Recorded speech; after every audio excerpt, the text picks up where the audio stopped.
Hello everyone, স্বাগত সবাইকে। চলে এলাম আজও আরেকটি দারুণ এক্সাইটিং রেসিপি নিয়ে। তো দেখতে হবে শুরু থেকে শেষ পর্যন্ত। সঙ্গে আছে আমি নূরজাহান ফ্রম নূরজাহানস রেসিপি থেকে। সরাসরি চুলায় চলে এলাম। কড়াইতে সয়াবিন তেল দিয়ে দিলাম মেথি দানা, দিয়ে দিলাম রসুন কুচি বেশি করে।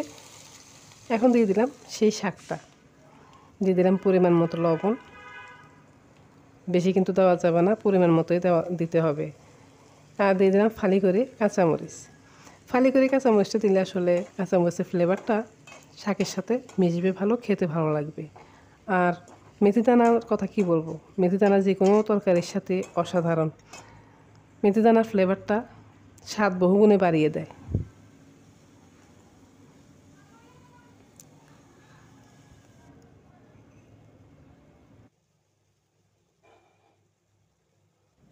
এ পর্যায়ে কিন্তু পানি নিজে থেকে বের হয়ে আসবে, ওই পানিতেই শাকটা ভালোভাবে সিদ্ধ হবে।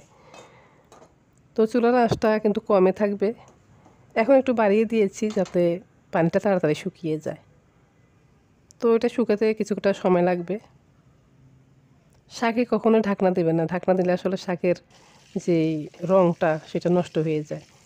তো একটা পাত্রে আমি তেল দিয়ে শুকনো মরিচগুলো ভেজে নেব ভালোভাবে। শাকের সাথে শুকনো মরিচ দারুণ, তাই না?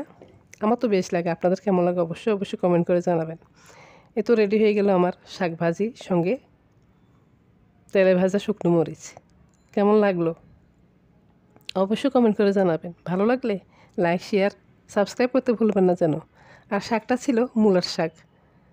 মূলার শাক কার কার পছন্দ কমেন্ট করে জানাবেন। আমার তো বেশ ভালো লাগে। আজ এ পর্যন্ত। আরও অনেক ভিডিও দেখার আমন্ত্রণ জানিয়ে আজকে এখানেই বিদায় নিচ্ছি। আল্লাহ হাফেজ, সবাই ভালো থাকবেন।